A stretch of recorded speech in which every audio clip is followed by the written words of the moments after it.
Privilege escalation tactic. Privilege escalation. The adversary is trying to gain higher level permissions. Privilege escalation consists of techniques that adversaries use to gain higher level permissions on a system or network. Adversaries can often enter and explore a network with unprivileged access but require elevated permissions to follow through on their objectives. Common approaches are to take advantage of system weaknesses, misconfigurations, and vulnerabilities.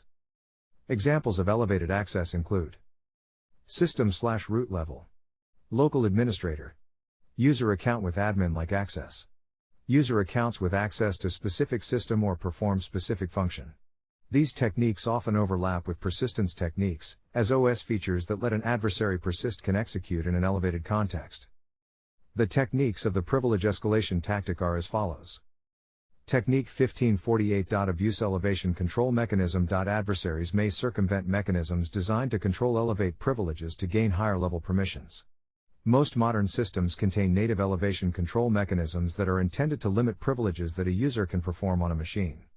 Authorization has to be granted to specific users in order to perform tasks that can be considered of higher risk.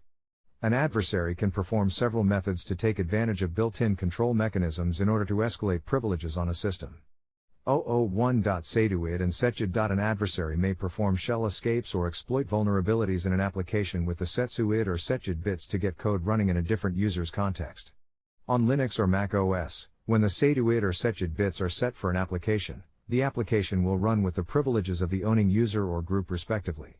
Normally an application is run in the current user's context, regardless of which user or group owns the application. However, there are instances where programs need to be executed in an elevated context to function properly, but the user running them doesn't need the elevated privileges. 002. Bypass user account control. Adversaries may bypass UAC mechanisms to elevate process privileges on system. Windows User Account Control, UAC, allows a program to elevate its privileges, tracked as integrity levels ranging from low to high, to perform a task under administrator level permissions, possibly by prompting the user for confirmation.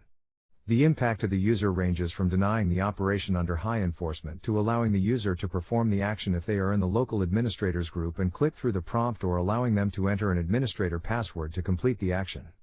003. Sudo and pseudo caching. Adversaries may perform pseudo caching and or use the sudoers file to elevate privileges. Adversaries may do this to execute commands as other users or spawn processes with higher privileges.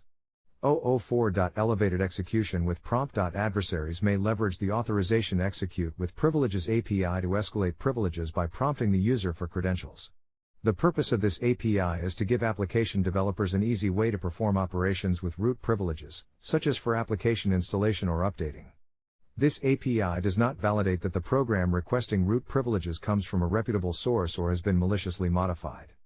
Technique 1134. Access token manipulation. Adversaries may modify access tokens to operate under a different user or system security context to perform actions and bypass access controls. Windows uses access tokens to determine the ownership of a running process. A user can manipulate access tokens to make a running process appear as though it is the child of a different process or belongs to someone other than the user that started the process. When this occurs, the process also takes on the security context associated with the new token. 001. Token impersonation/theft. Adversaries may duplicate then impersonate another user's token to escalate privileges and bypass access controls. An adversary can create a new access token that duplicates an existing token using duplicate token X. The token can then be used with impersonate logged on user to allow the calling thread to impersonate a logged on user's security context, or with set thread token to assign the impersonated token to a thread. 002. Create process with token. Adversaries may create a new process with a different token to escalate privileges and bypass access controls. Processes can be created with the token and resulting security context of another user using features such as create process with token when runas. 003. Make and impersonate token. Adversaries may make and impersonate tokens to escalate privileges and bypass access controls. If an adversary has a username and password but the user is not logged onto the system, the adversary can then create a logon session for the user using the logon user function. The function will return a copy of the new session's access token, and the adversary can use set thread token to assign the token to a thread.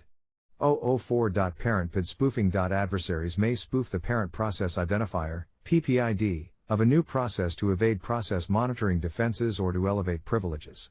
New processes are typically spawned directly from their parent, or calling, process unless explicitly specified.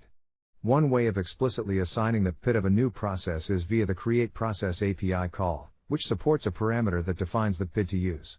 This functionality is used by Windows features such as User Account Control, UAC, to correctly set the PID after a requested elevated process is spawned by system, typically via shos.exe or consent.exe, rather than the current user context.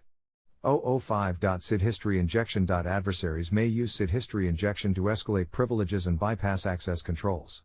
The Windows Security Identifier, SID, is a unique value that identifies a user or group account. SIDs are used by Windows Security in both security descriptors and access tokens. An account can hold additional SIDs in the Sid History Active Directory attribute, allowing interoperable account migration between domains. For example, all values in Sid History are included in access tokens. Technique 1547.boot or logon autostart execution. Adversaries may configure system settings to automatically execute a program during system boot or logon to maintain persistence or gain higher level privileges on compromised systems. Operating systems may have mechanisms for automatically running a program on system boot or account logon. These mechanisms may include automatically executing programs that are placed in specially designated directories or are referenced by repositories that store configuration information, such as the Windows Registry. An adversary may achieve the same goal by modifying or extending features of the kernel. 001.Registry run keys, Startupfolder. Adversaries may achieve persistence by adding a program to a startup folder or referencing it with a registry run key. Adding an entry to the run keys in the registry or startup folder will cause the program reference to be executed when a user logs in. These programs will be executed under the context of the user and will have the account's associated permissions level. 002.Authentication package. Adversaries may abuse authentication packages to execute DLLs when the system boots. Windows Authentication Package DLLs are loaded by the Local Security Authority, LSA, process at system start. They provide support for multiple logon processes and multiple security protocols to the operating system. 003.Time providers. Adversaries may abuse time providers to execute DLLs when the system boots. The Windows Time Service, W32Time, enables time synchronization across and within domains.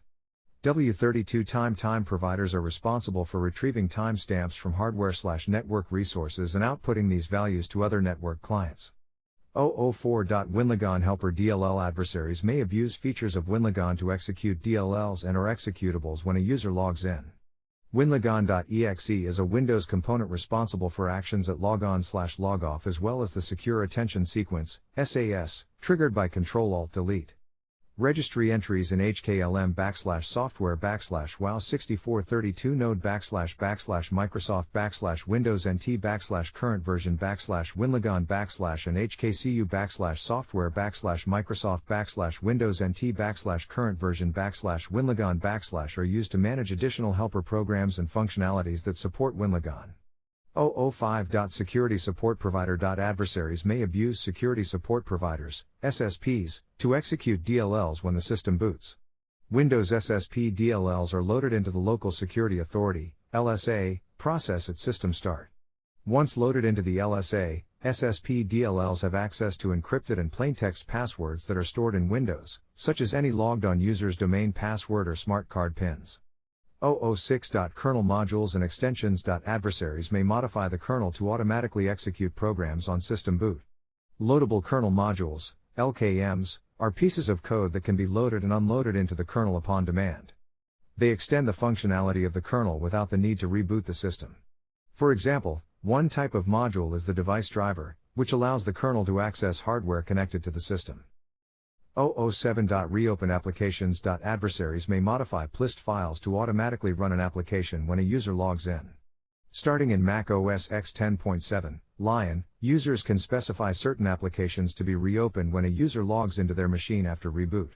While this is usually done via a graphical user interface, GUI, on an app-by-app basis, there are property list files, plist, that contain this information as well located at /library/preferences/com.apple.loginwindow.plist and /library/preferences/by-host/com.apple.loginwindow. Plist. 008.LSAS driver. Adversaries may modify or add LSAS drivers to obtain persistence on compromised systems. The Windows Security Subsystem is a set of components that manage and enforce the security policy for a computer or domain. The Local Security Authority, LSA, is the main component responsible for local security policy and user authentication. The LSA includes multiple dynamic link libraries, DLLs, associated with various other security functions, all of which run in the context of the LSA subsystem service, LSAS, lsas.exe process. 009.shortcutmodification. Adversaries may create or edit shortcuts to run a program during system boot or user login. Shortcuts or symbolic links are ways of referencing other files or programs that will be opened or executed when the shortcut is clicked or executed by a system startup process. 010.port monitors. Adversaries may use port monitors to run an attacker-supplied DLL during system boot for persistence or privilege escalation. A port monitor can be set through the add monitor API call to set a DLL to be loaded at startup. This DLL can be located in C:\Windows\system32 and will be loaded by the print spooler service, spoolsp.exe, on boot. The spoolsp.exe process also runs under system-level permissions. Alternatively, an arbitrary DLL can be loaded if permissions allow writing a fully qualified path name for that DLL to hklm/system/current control set /control/print/monitors. 011.plist modification. Adversaries can modify property list files, to execute their code as part of establishing persistence. Plist files are used by Mac OS applications to store properties and configuration settings for applications and services. Applications use information plist files, info.plist, to tell the operating system how to handle the application at runtime using structured metadata in the form of keys and values. Plist files are formatted in XML and based on Apple's Core Foundation DTD and can be saved in text or binary format. 012.print processors. Adversaries may abuse print processors to run malicious DLLs during system boot for persistence and/or privilege escalation. Print processors are DLLs that are loaded by the print spooler service, spoolsp.exe, during boot. 013.xdg autostart entries. Adversaries may modify xdg autostart entries to execute programs or commands during system boot. Linux desktop environments that are XDG compliant implement functionality for XDG autostart entries. These entries will allow an application to automatically start during the startup of a desktop environment after user logon. By default, XDG autostart entries are stored within the /etc/xdg/autostart or /.config/autostart directories and have a desktop file extension. 014.active setup. Adversaries may achieve persistence by adding a registry key to the active setup of the local machine. Active setup is a Windows mechanism that is used to execute programs when a user logs in. The values stored in the registry key will be executed after a user logs into the computer. These programs will be executed under the context of the user and will have the account's associated permissions level. 015.login items. Adversaries may add login items to execute upon user login to gain persistence or escalate privileges. Login items are applications, documents, folders, or server connections that are automatically launched when a user logs in. Login items can be added via a shared file list or service management framework. Shared file list login items can be set using scripting languages such as AppleScript, whereas the service management framework uses the API call smlogin item set enabled. Technique 1037. Boot or logon initialization scripts. Adversaries may use scripts automatically executed at boot or logon initialization to establish persistence.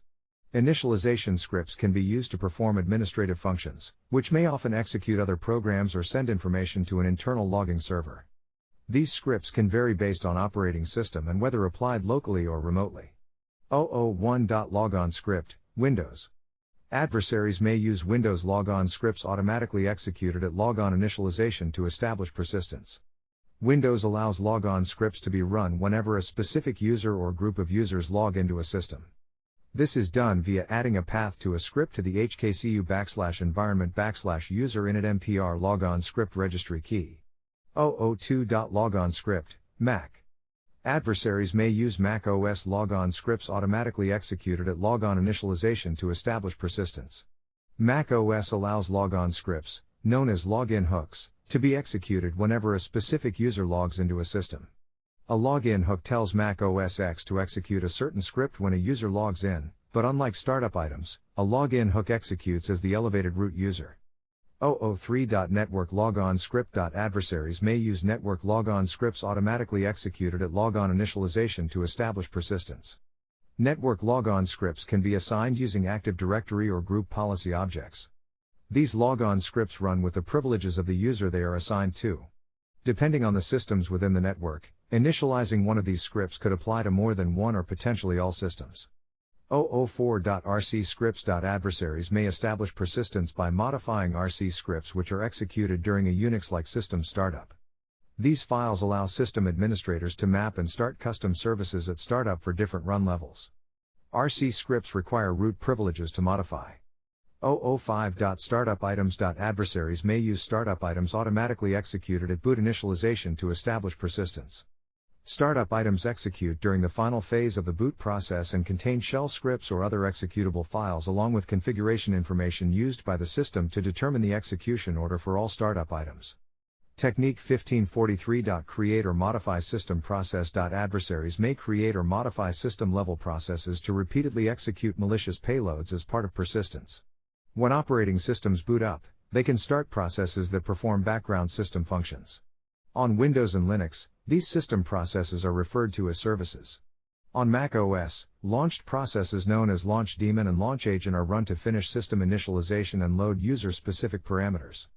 001.launchagent. Adversaries may create or modify launch agents to repeatedly execute malicious payloads as part of persistence.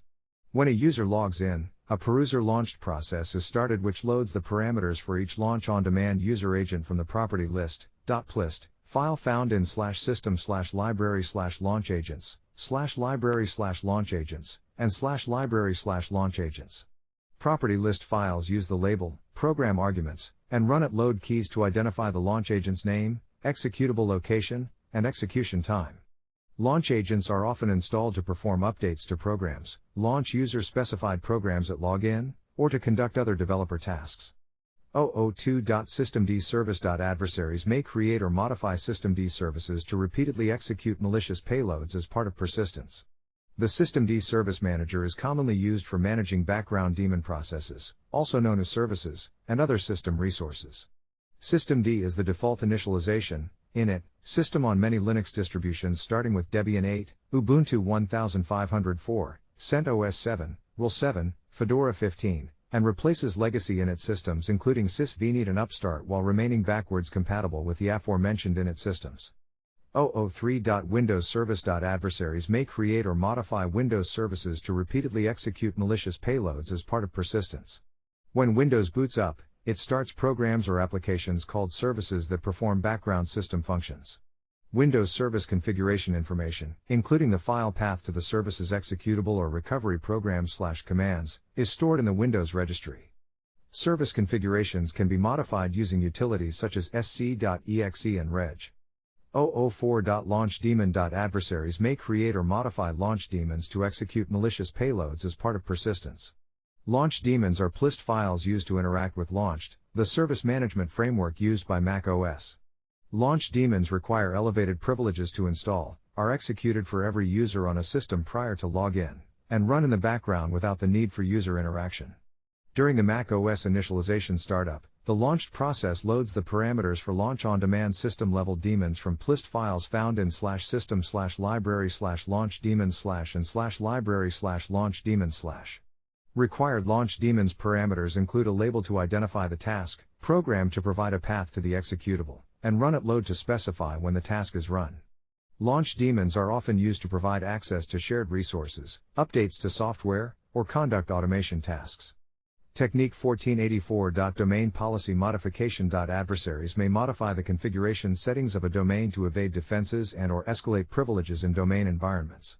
Domains provide a centralized means of managing how computer resources, computers, user accounts, can act and interact with each other on a network. The policy of the domain also includes configuration settings that may apply between domains in a multi-domain/forest environment. Modifications to domain settings may include altering domain group policy objects, GPOs, or changing trust settings for domains, including federation trusts. 001.Grouppolicymodification. Adversaries may modify group policy objects, GPOs, to subvert the intended discretionary access controls for a domain, usually with the intention of escalating privileges on the domain. Group policy allows for centralized management of user and computer settings in Active Directory AD. GPOs are containers for group policy settings made up of files stored within a predicable network path /domain /sysful /domain /policies / 002.Domaintrustmodification. Adversaries may add new domain trusts or modify the properties of existing domain trusts to evade defenses and/or elevate privileges. Domain trust details, such as whether or not a domain is federated, allow authentication and authorization properties to apply between domains for the purpose of accessing shared resources. These trust objects may include accounts, credentials, and other authentication material applied to servers, tokens, and domains. Technique 1611. Escape to host. Adversaries may break out of a container to gain access to the underlying host. This can allow an adversary access to other containerized resources from the host level or to the host itself. In principle, containerized resources should provide a clear separation of application functionality and be isolated from the host environment. Technique 1546. Event-triggered execution. Adversaries may establish persistence and/or elevate privileges using system mechanisms that trigger execution based on specific events. Various operating systems have means to monitor and subscribe to events such as logons or other user activities such as running specific applications/binaries. 001. Change default file association. Adversaries may establish persistence by executing malicious content triggered by a file type association. When a file is opened, the default program used to open the file, also called the file association or handler, is checked. File association selections are stored in the Windows registry and can be edited by users, administrators, or programs that have registry access or by administrators using the built-in ASOC utility. Applications can modify the file association for a given file extension to call an arbitrary program when a file with a given extension is opened. 002. Screensaver. Adversaries may establish persistence by executing malicious content triggered by user inactivity. Screensavers are programs that execute after a configurable time of user inactivity and consist of portable executable (PE) files with a SCR file extension. The Windows screensaver application screensave.scr is located in C:\Windows\System32 and C:\Windows\Syswile64 on 64-bit Windows systems, along with screensavers included with base Windows installations. 003. Windows Management Instrumentation Event Subscription. Adversaries may establish persistence and elevate privileges by executing malicious content triggered by a Windows Management Instrumentation (WMI) event subscription.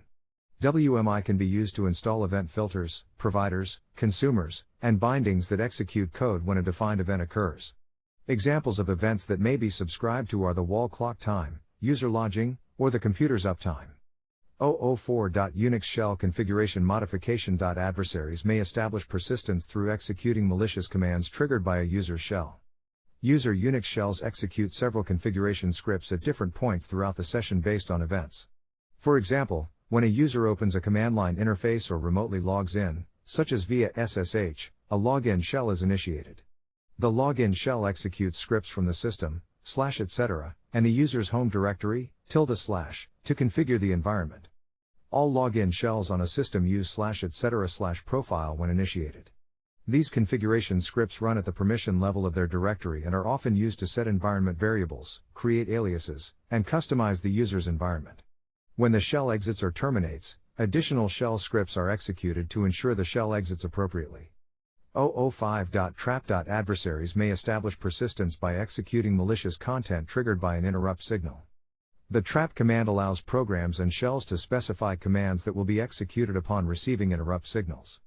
A common situation is a script allowing for graceful termination and handling of common keyboard interrupts like Ctrl+C and Ctrl+D. 006.lc_load_Dll addition. Adversaries may establish persistence by executing malicious content triggered by the execution of tainted binaries. Mach-O binaries have a series of headers that are used to perform certain operations when a binary is loaded. The lc_load_Dll header in a Mach-O binary tells Mac OS and OS X which dynamic libraries, Dllbs, to load during execution time. These can be added ad hoc to the compiled binary as long as adjustments are made to the rest of the fields and dependencies. There are tools available to perform these changes. 007. Netch Helper Dll. Adversaries may establish persistence by executing malicious content triggered by Netch Helper DLLs. Netch.exe, also referred to as NetShell, is a command-line scripting utility used to interact with the network configuration of a system. It contains functionality to add helper DLLs for extending functionality of the utility. The paths to registered netsh.exe helper DLLs are entered into the Windows registry at hklm/software/Microsoft/netsh. 008. Accessibility features. Adversaries may establish persistence and/or elevate privileges by executing malicious content triggered by accessibility features. Windows contains accessibility features that may be launched with a key combination before a user has logged in, when the user is on the Windows logon screen.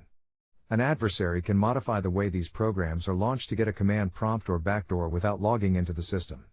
009. Appcert DLL''s. Adversaries may establish persistence and/or elevate privileges by executing malicious content triggered by appcert DLLs loaded into processes.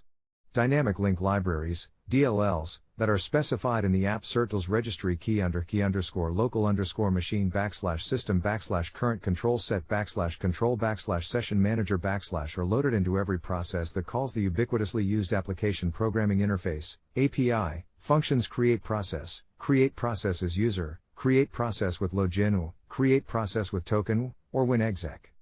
010. Appinit DLL''s. Adversaries may establish persistence and/or elevate privileges by executing malicious content triggered by appinit DLLs loaded into processes. Dynamic link libraries, DLLs, that are specified in the appinit_DLLs value in the registry keys key_local_machine/software/Microsoft/Windows NT/current version/Windows or key_local_machine/software/WoW6432 node/Microsoft/Windows NT/current version/Windows are loaded by user32.dll into every process that loads user32.dll. In practice, this is nearly every program, since user32.dll is a very common library. 011. Application shimming. Adversaries may establish persistence and/or elevate privileges by executing malicious content triggered by application shims. The Microsoft Windows Application Compatibility Infrastructure/Framework, Application Shim, was created to allow for backward compatibility of software as the operating system codebase changes over time. For example, the application shimming feature allows developers to apply fixes to applications, without rewriting code, that were created for Windows XP so that it will work with Windows 10. 012. Image file execution options injection. Adversaries may establish persistence and/or elevate privileges by executing malicious content triggered by image file execution options, IFEO, debuggers. IFOs enable a developer to attach a debugger to an application. When a process is created, a debugger present in an application's IFO will be prepended to the application's name, effectively launching the new process under the debugger. For example, c://dbg/ntsd.exeg notepad.exe. 013. Powershell Profile. Adversaries may gain persistence and elevate privileges by executing malicious content triggered by PowerShell profiles. A PowerShell profile, profile.ps1, is a script that runs when PowerShell starts and can be used as a logon script to customize user environments. 014. Immun. Adversaries may gain persistence and elevate privileges by executing malicious content triggered by the event monitor daemon, Immun. Immun is a launch daemon that accepts events from various services, runs them through a simple rules engine, and takes action. The immun binary at /spin/immun will load any rules from the /etc/immun.d/rules/directory and take action once an explicitly defined event takes place. 015. Component object model hijacking. Adversaries may establish persistence by executing malicious content triggered by hijack references to component object model, COM, objects. COM is a system within Windows to enable interaction between software components through the operating system. References to various COM objects are stored in the registry. Technique 1068. Exploitation for privilege escalation. Adversaries may exploit software vulnerabilities in an attempt to elevate privileges. Exploitation of a software vulnerability occurs when an adversary takes advantage of a programming error in a program, service, or within the operating system software or kernel itself to execute adversary-controlled code. Security constructs such as permission levels will often hinder access to information and use of certain techniques, so adversaries will likely need to perform privilege escalation to include use of software exploitation to circumvent those restrictions. Technique 1574. Hijack execution flow. Adversaries may execute their own malicious payloads by hijacking the way operating systems run programs. Hijacking execution flow can be for the purposes of persistence, since this hijacked execution may reoccur over time. Adversaries may also use these mechanisms to elevate privileges or evade defenses, such as application control or other restrictions on execution. 001.dll search order hijacking. Adversaries may execute their own malicious payloads by hijacking the search order used to load DLLs. Windows systems use a common method to look for required DLLs to load into a program. Hijacking DLL loads may be for the purpose of establishing persistence as well as elevating privileges and/or evading restrictions on file execution. 002.dll sideloading. Adversaries may execute their own malicious payloads by sideloading DLLs. Similar to DLL search order hijacking, sideloading involves hijacking which DLL a program loads. But rather than just planting the DLL within the search order of a program then waiting for the victim application to be invoked, adversaries may directly sideload their payloads by planning then invoking a legitimate application that executes their payloads. 004.dll hijacking. Adversaries may execute their own payloads by placing a malicious dynamic library, Dll, with an expected name and a path a victim application searches at runtime. The dynamic loader will try to find the Dll's based on the sequential order of the search paths. Paths to Dll's may be prefixed with iter path, which allows developers to use relative paths to specify an array of search paths used at runtime based on the location of the executable. Additionally, if weak linking is used, such as the lc_load_weak_Dll function, an application will still execute even if an expected Dll is not present. Weak linking enables developers to run an application on multiple Mac OS versions as new APIs are added. 005.executable installer file permissions weakness. Adversaries may execute their own malicious payloads by hijacking the binaries used by an installer. These processes may automatically execute specific binaries as part of their functionality or to perform other actions. If the permissions on the file system directory containing a target binary, or permissions on the binary itself, are improperly set, then the target binary may be overwritten with another binary using user-level permissions and executed by the original process. If the original process and thread are running under a higher permissions level, then the replaced binary will also execute under higher level permissions, which could include system. 006.Dynamiclinker Hijacking. Adversaries may execute their own malicious payloads by hijacking environment variables the dynamic linker uses to load shared libraries. During the execution preparation phase of a program, the dynamic linker loads specified absolute paths of shared libraries from environment variables and files, such as ld_preload on Linux or dild_insert_ libraries on Mac OS. Libraries specified in environment variables are loaded first, taking precedence over system libraries with the same function name. These variables are often used by developers to debug binaries without needing to recompile, deconflict map symbols, and implement custom functions without changing the original library. 007.Path interception by path environment variable. Adversaries may execute their own malicious payloads by hijacking environment variables used to load libraries. Adversaries may place a program in an earlier entry in the list of directories stored in the path environment variable, which Windows will then execute when it searches sequentially through that path listing in search of the binary that was called from a script or the command line. 008.Path interception by search order hijacking. Adversaries may execute their own malicious payloads by hijacking the search order used to load other programs. Because some programs do not call other programs using the full path, adversaries may place their own file in the directory where the calling program is located, causing the operating system to launch their malicious software at the request of the calling program. 009.Path interception by unquoted path. Adversaries may execute their own malicious payloads by hijacking vulnerable file path references. Adversaries can take advantage of paths that lack surrounding quotations by placing an executable in a higher level directory within the path, so that Windows will choose the adversary's executable to launch. 010.Services file permissions weakness. Adversaries may execute their own malicious payloads by hijacking the binaries used by services. Adversaries may use flaws in the permissions of Windows services to replace the binary that is executed upon service start. These service processes may automatically execute specific binaries as part of their functionality or to perform other actions. If the permissions on the file system directory containing a target binary, or permissions on the binary itself are improperly set, then the target binary may be overwritten with another binary using user-level permissions and executed by the original process.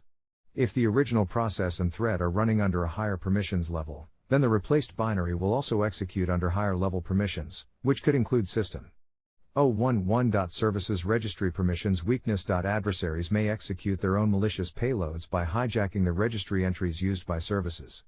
Adversaries may use flaws in the permissions for registry keys related to services to redirect from the originally specified executable to one that they control, in order to launch their own code when a service starts.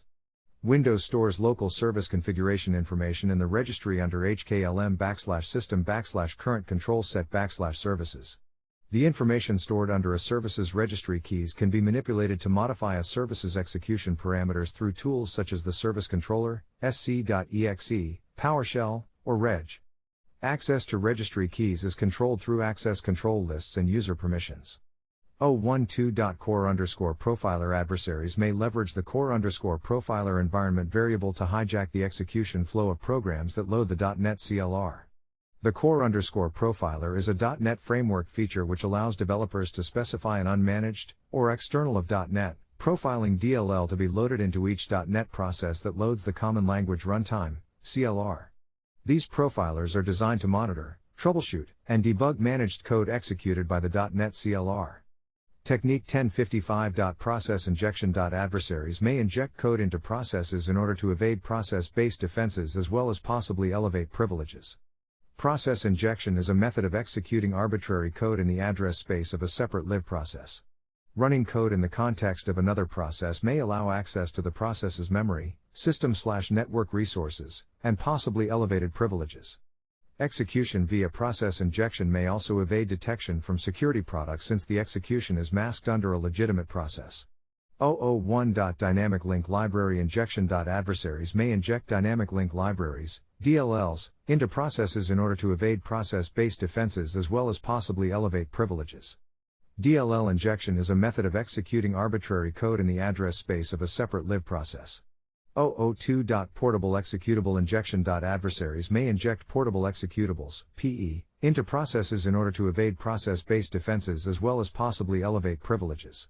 PE injection is a method of executing arbitrary code in the address space of a separate live process. 003. Thread execution hijacking. Adversaries may inject malicious code into hijack processes in order to evade process-based defenses as well as possibly elevate privileges. Thread execution hijacking is a method of executing arbitrary code in the address space of a separate live process. 004. Asynchronous procedure call. Adversaries may inject malicious code into processes via the asynchronous procedure call, APC, queue in order to evade process-based defenses as well as possibly elevate privileges. Apc injection is a method of executing arbitrary code in the address space of a separate live process. 005. Thread local storage. Adversaries may inject malicious code into processes via thread local storage, TLS, callbacks in order to evade process-based defenses as well as possibly elevate privileges. TLS callback injection is a method of executing arbitrary code in the address space of a separate live process. 008. Trace system calls. Adversaries may inject malicious code into processes via ptrace, process trace, system calls in order to evade process-based defenses as well as possibly elevate privileges. Ptrace system call injection is a method of executing arbitrary code in the address space of a separate live process. 009. Proc memory. Adversaries may inject malicious code into processes via the /proc file system in order to evade process-based defenses as well as possibly elevate privileges.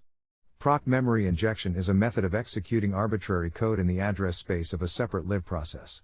011. Extra window memory injection. Adversaries may inject malicious code into process via extra window memory, EWM, in order to evade process-based defenses as well as possibly elevate privileges. EWM injection is a method of executing arbitrary code in the address space of a separate live process. 012. Process hollowing. Adversaries may inject malicious code into suspended and hollowed processes in order to evade process-based defenses. Process hollowing is a method of executing arbitrary code in the address space of a separate live process. 013. Process doppelganging. Adversaries may inject malicious code into process via process doppelganging in order to evade process-based defenses as well as possibly elevate privileges. Process doppelganging is a method of executing arbitrary code in the address space of a separate live process. 014. VDSO hijacking. Adversaries may inject malicious code into processes via VDSO hijacking in order to evade process-based defenses as well as possibly elevate privileges. Virtual Dynamic Shared Object, VSO, Hijacking is a method of executing arbitrary code in the address space of a separate live process. Technique 1053. Scheduled task/job. Adversaries may abuse task scheduling functionality to facilitate initial or recurring execution of malicious code. Utilities exist within all major operating systems to schedule programs or scripts to be executed at a specified date and time. A task can also be scheduled on a remote system, provided the proper authentication is met, X, RPC and file and printer sharing in Windows environments. Scheduling a task on a remote system typically requires being a member of an admin or otherwise privileged group on the remote system. 001.at, Linux. Adversaries may abuse the at utility to perform task scheduling for initial, recurring, or future execution of malicious code. The at command within Linux operating systems enables administrators to schedule tasks. 002.at, Windows. Adversaries may abuse the at.exe utility to perform task scheduling for initial or recurring execution of malicious code. The at utility exists as an executable within Windows for scheduling tasks at a specified time and date. Using it requires that the task scheduler service be running, and the user to be logged on as a member of the local administrators group. 003.cron. Adversaries may abuse the cron utility to perform task scheduling for initial or recurring execution of malicious code. The cron utility is a time-based job scheduler for Unix-like operating systems. The crontab file contains the schedule of cron entries to be run and the specified times for execution. Any crontab files are stored in operating system-specific file paths. 004.launch. This technique is deprecated due to the inaccurate usage. The report cited did not provide technical detail as to how the malware interacted directly with launched rather than going through known services. Other system services are used to interact with launched rather than launched being used by itself. 005. Scheduled task. Adversaries may abuse the Windows Task Scheduler to perform task scheduling for initial or recurring execution of malicious code. There are multiple ways to access the task scheduler in Windows. The tasks can be run directly on the command line, or the task scheduler can be opened through the GUI within the Administrator Tools section of the control panel. In some cases, adversaries have used a .NET wrapper for the Windows Task Scheduler, and alternatively, adversaries have used the Windows NetApp32 library to create a scheduled task. 006. Systemd timers. Adversaries may abuse systemd timers to perform task scheduling for initial or recurring execution of malicious code. Systemd timers are unit files with file extension timer that control services. Timers can be set to run on a calendar event or after a time span relative to a starting point. They can be used as an alternative to cron in Linux environments. Systemd timers may be activated remotely via the systemd command line utility, which operates over SSH. 007. Container Orchestration Job. Adversaries may abuse task scheduling functionality provided by container orchestration tools such as Kubernetes to schedule deployment of containers configured to execute malicious code. Container orchestration jobs run these automated tasks at a specific date and time, similar to cron jobs on a Linux system. Deployments of this type can also be configured to maintain a quantity of containers over time, automating the process of maintaining persistence within a cluster. Technique 1078. Valid accounts. Adversaries may obtain and abuse credentials of existing accounts as a means of gaining initial access, persistence, privilege escalation, or defense evasion. Compromised credentials may be used to bypass access controls placed on various resources on systems within the network and may even be used for persistent access to remote systems and externally available services, such as VPNs, Outlook Web Access and Remote Desktop. Compromised credentials may also grant an adversary increased privilege to specific systems or access to restricted areas of the network. Adversaries may choose not to use malware or tools in conjunction with the legitimate access those credentials provide to make it harder to detect their presence. 001. Default accounts. Adversaries may obtain and abuse credentials of a default account as a means of gaining initial access, persistence, privilege escalation, or defense evasion. Default accounts are those that are built into an OS, such as the guest or administrator accounts on Windows systems. Default accounts also include default factory/provider set accounts on other types of systems, software, or devices, including the root user account in AWS and the default service account in Kubernetes. 002. Domain accounts. Adversaries may obtain and abuse credentials of a domain account as a means of gaining initial access, persistence, privilege escalation, or defense evasion. Domain accounts are those managed by Active Directory domain services where access and permissions are configured across systems and services that are part of that domain. Domain accounts can cover users, administrators, and services. 003.local accounts. Adversaries may obtain and abuse credentials of a local account as a means of gaining initial access, persistence, privilege escalation, or defense evasion. Local accounts are those configured by an organization for use by users, remote support, services, or for administration on a single system or service. 004.cloud accounts. Adversaries may obtain and abuse credentials of a cloud account as a means of gaining initial access, persistence, privilege escalation, or defense evasion. Cloud accounts are those created and configured by an organization for use by users, remote support, services, or for administration of resources within a cloud service provider or SaaS application. In some cases, cloud accounts may be federated with traditional identity management system, such as Windows Active Directory.